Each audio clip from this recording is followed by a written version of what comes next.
420 is almost here, and you've heard the cops tell you not to token drive. Maybe you'll listen closer to someone who has a personal story of why you shouldn't. Or maybe the giant edible on the billboard will make you stop and think. It certainly made us stop and try to figure out how much it might cost. Everyone, go grab your Colorado flag. We'll show you the trick to tell if it's official. And if you see a distressed dog in a hot car, you now have the right to break the window. Why one dog trainer wants you to really think before you grab that rock. Next. This is not the typical story we like to start with here on Next, but we thought it needed an update tonight. Investigators found the bodies of 2 people in the basement of the home that exploded in Weld County yesterday afternoon. 2 others went to the hospital. One of those, Erin Martinez, is a teacher at Mountain Range High School. At last check, she was in critical condition. The explosion happened near the intersection of Colorado and Firestone Boulevards. Crews are still trying to figure out what caused the explosion. Investigators say it may take a few days to sift through the rubble and figure out what happened. Well, you probably know this organization for dealing with alcohol. Now Mothers Against Drunk Driving has something else to fight for, just in time for 420. The group's Colorado executive director shared a personal story with our Jordan Chavez. Stopping drugged driving is something Fran Lanzer takes seriously. This was a role that we wanted to step into. It was a fight that we wanted to take on. Mostly because it's the very thing that killed his friends John. I mean, he was a kind, loyal person. And Sarah. And she grew up to be the captain of her lacrosse team. She was studying speech pathology at the University of Mississippi, and it was well on her way to a really bright future. That bright future ended on the morning of October 27th, 2012, on a highway in Mississippi. They both went to a charity event, and then on their way back to campus, they were hit head-on by a marijuana-impaired driver, and they were both killed. It's something that still stays with Fran almost 5 years later, especially because he works to fight impaired driving by leading Colorado's MAD program. I don't know that there's a word for that kind of heartbreak. This year, MAD is teaming up with the Colorado State Patrol for a new Safe Ride campaign before the 420 rally on Thursday. Make a smart choice. Plan your choice. Plan your day. Before you leave your house, plan how you're going to get to your event and plan how you're going to get home from your event. Choosing to drive impaired is an entirely selfish act, and it's also 100% preventable. Which is why MAD is starting to emphasize the dangers of drug driving. We wanted to be a part of the solution. We wanted to help prevent drugged driving crashes the same way we do with drunk driving crashes. The same kind of crash that killed John and Sarah. For Next, I'm Jordan Chavez. Now, CSP says they've seen an increase in drugged driving since 2015. They've issued more than 1,500 tickets since then. CDOT has a thing for giant weed, or at least it would seem like it. Remember that giant joint made from a smashed up car? Now they made a 400-pound chocolate bar from another destroyed car. It's supposed to be an edible. You may also remember last time when we tried to see what a joint that size might cost and failed miserably because, you know, journalists are great at math. Let's give this a shot again. So a local pot shop tells us the standard size pot chocolate bar weighs about 1.5 ounces and it costs between $15 and $30 per bar. Let's estimate on the low end of things. So there are 6,400 ounces in 400 pounds. Divide that by 1.5 ounces.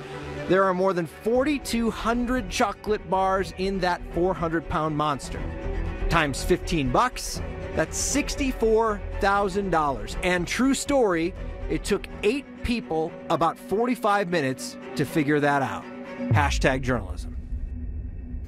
So as we said, we are journalists and math doesn't come easy, but we checked out with a mathematician at DU. She gave us the all clear. Somehow, after lots of help from a calculator, we think we probably got that math problem right. So we have to ask, is the A line working today? You know, the train to the plane, sometimes a pain. Yes. Yes, it's working. We saw no problems, and thank goodness, because the train has a big week ahead. The train turns 1 year old on Saturday, and to celebrate, RTD has planned some festivities. They'll be handing out swag and light refreshments to passengers on Friday, so you better bet we'll be checking on the A-line every day this week.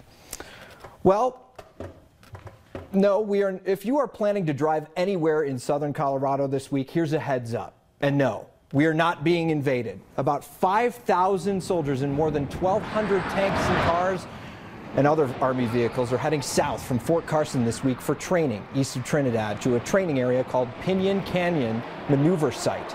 They're traveling in waves so they don't clog up I-25. Crews there will be trained to handle any possible mission around the world. Fort Carson started sending convoys down to the area on April 11th. The entire convoy will get there by Friday, and the training will last about 2 weeks before they all head back up to Fort Carson in early May. Michael has our next question, and man, does he have a good eye. He asks, what's the official design of our state flag? Specifically, do the ends of the C stop at the upper and lower edges of the center white horizontal stripe? Or are they supposed to extend into the stripe? He's seen it both ways. You probably have too, but like us, you never noticed it. The ends of the C are supposed to extend into the white stripe. It was written into state law back in 1964. Lawmakers wanted to clear up how it should look because there were no specifications when the flag was adopted back in 1911. So this is the correct design. If it ends up, the flags stop at the end of the blue lines, like in this photo, this is wrong. This flag Kyle waved around 303 Day, for 303 Day, that is right. And if you see it any other way, it's wrong. So it is tax day. And the day is once again throwing President Trump's tax returns into the spotlight. People across the U.S., including here in Denver, protested over the weekend, demanding he release his returns. He said he's not going to do it because he's under audit. A proposed law in Colorado may not give some candidates an option when it comes to their tax returns. The bill would require anyone running for president or vice president to file income tax returns for the last 5 years with the Secretary of State's office. If they don't, their names would not make it on the ballot. The House Finance Committee just passed that bill. Quick update now to a story we told you about a few months back. Rick Crandall, the founder of the Colorado Freedom Memorial, has been working with 8 different countries all over the world to get soil from the grave sites of Colorado's fallen to bring back a little part of them back home. He now has soil back from 7 of the 8 countries he had sent jars to. He's waiting for soil back from the Philippines, but should have it soon. On May 27th, representatives from each of the 8 countries will be at the Colorado Freedom Memorial to help permanently place it there. As you probably guessed, we will most definitely be at that ceremony. The public, by the way, is invited to attend that event. I think people are very passionate about it. I think it's a good thing, but I just think we need to tweak it a little bit. She wants to have a talk about the state's new See a Distressed Dog, Break the Window law. And she's an animal lover. And this is an animal that appears to love itself. And it just may be the most Colorado thing we saw today. Next.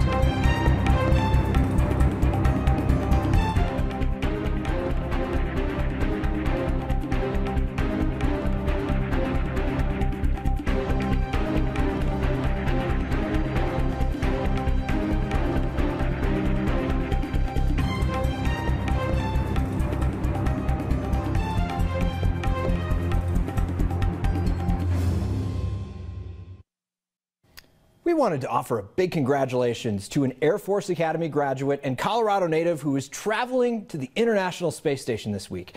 NASA astronaut Colonel Jack Fisher will make the 6-hour flight to the station with a Russian cosmonaut on Thursday. They'll be hanging out 249 miles above the Earth for the next 4.5 months. Colonel Fisher is going to be doing research that will hopefully help NASA conduct a mission to Mars. He graduated from the U.S. Air Force Academy in 1996. He's a native of Louisville.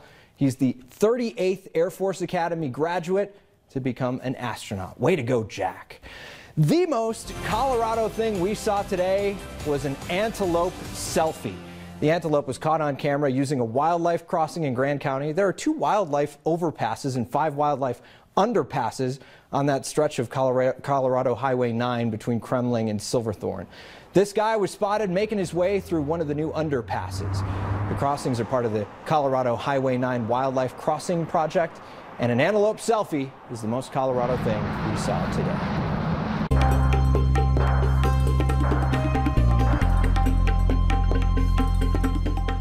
This week is Severe Weather Awareness Week in Colorado, and as we head into severe weather season, we want to take the moment to help you get ready. Today, we're talking about tornadoes. You need to be prepared and make sure you have a plan in place in case a tornado warning hits your area. If one is issued, head to the basement. Or if you don't have a basement, head to the lowest floor of your home. Stay away from windows. If you're in your car, get out of your vehicle and go to a substantial building. And if you can't find one of those, last resort, find a low spot. And above all, have a plan. Tonight, we're not talking about severe weather. We're talking about wind. Wind gusts are going to be picking up through tomorrow morning, possibly getting up to 25 miles per hour. That'll keep rain at bay until tomorrow evening, where there is a slight chance for an isolated shower. Otherwise, mild day tomorrow with a high of 70, 64 on Thursday night and into Friday, a chance for rain. Friday could be a soggy day here in Denver.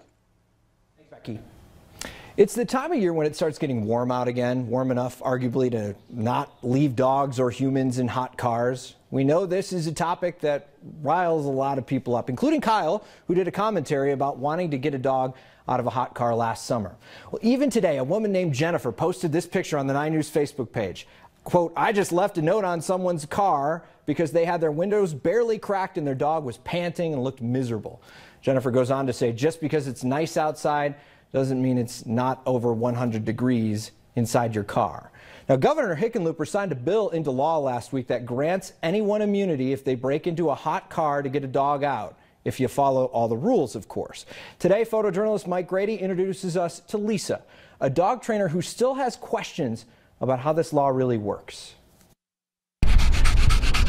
Yes, good girl. My name is Lisa Sickles, and I am a professional dog trainer and behavior consultant. Scarlatti, come. This is Scarlatti. Scarlatti is a 3.5-year-old Australian Shepherd. Such a great part of your family. They are so brilliant. They're just so fun to share your lives with. The law that Governor Hickenlooper just signed in regarding the average citizen being able to, without liability, break a car window to save a dog that is in distress. I definitely don't want to see dogs injured. Go get it. I have some concerns about liability on the other side. Liability if the dog is not in distress. Someone breaks the car window and the dog that's in the car bites them. I guess I would like to know who would be liable for that. If somebody breaks the window, the dog is not in distress, and the dog gets out of the car, runs away, can't get caught, or gets hit by another car, who would be liable for that? I think it has potential to be a really good law. I think it's too broad. Best case scenario, I do think for those people that are irresponsible and do leave their dogs in a car on a super hot day, I think we can save those dogs. Good job. Come on, come on, come on. Worst case scenario, I'm afraid that dogs could get injured or dogs could get hurt, or the liability of a dog bite to somebody who's trying to do the right thing. That's a very good girl. So we reached out to Representative Lori Sane, who sponsored the law to address some of Lisa's concerns. She says if a Good Samaritan breaks into a car and the dog was not actually in distress, the Good Samaritan will be held responsible if the dog bites them or runs away. She encourages anyone that finds themselves in a situation where they need to break into a car to save a dog to follow the steps required by the law. There's a link to that bill on the next section of 9news.com. Teaching doctors about a new state law. We chat with one of the women who's holding workshops on the right to die. And we like his style, how an 8-year-old's fashion sense is giving him a head start at landing a job. Next.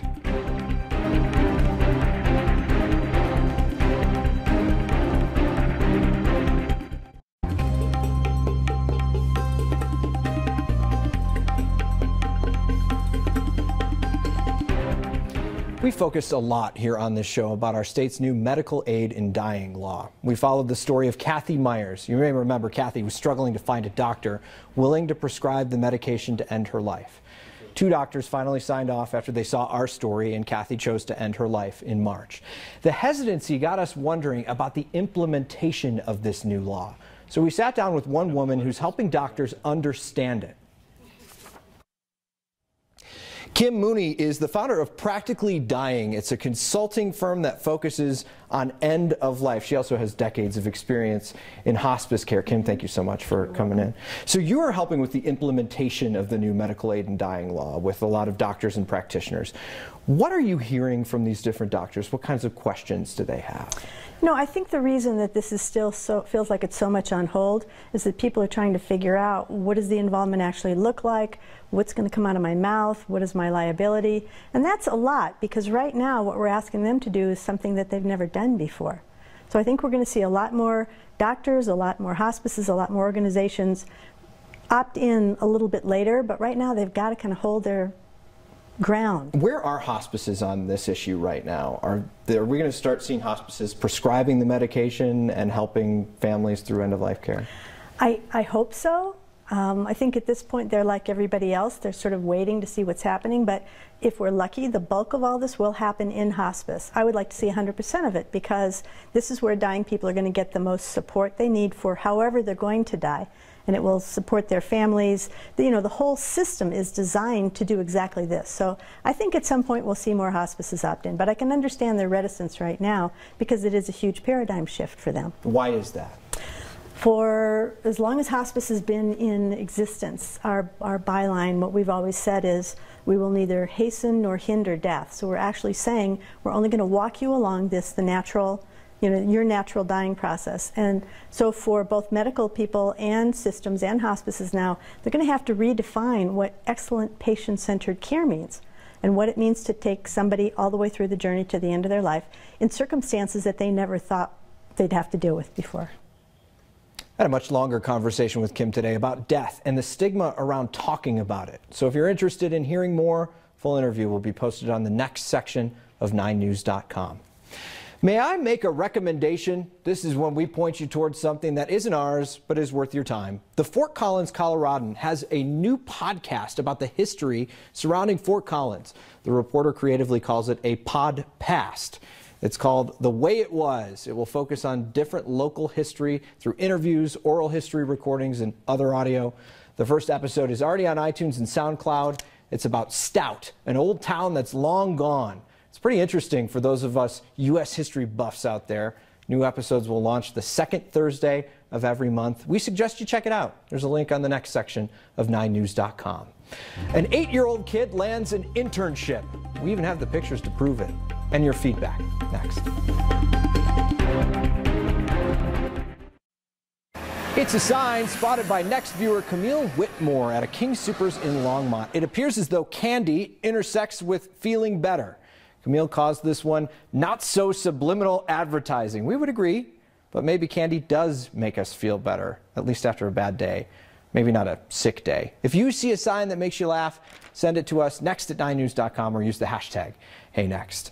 You may remember this kid, Landon Silver, who decided to bring the Commerce City Police Department a gift to thank them for the work they do. He made neck warmers for the officers over the summer, which is just pretty adorable. Well, Landon has now done something else that made us smile, so we thought we'd share it with you. His mom says since the summer, he's made 40 dog toys for the animal shelter near his house. And then he sent his resume to Tom Shane. You know the commercials. You hear them all the time for the jewelry store. He said, I was wondering if you could hire me or if I could volunteer. I would love to work at the sales counter because I love to wear suits and like to talk about jewelry, particularly men's jewelry. He went on to say that he knew he'd be good at the job because he came in first place in his school fundraisers. Tom Shane responded. Landon got to be an employee at the store last week. We are not making this up. He got a name tag and a magnifying glass and got all dressed up for his big day. A lot of you spotted that Colorado sign on a highway sign and you said, that flag doesn't look right. Well, guess what? We're going to look into that and tell you the answer next time.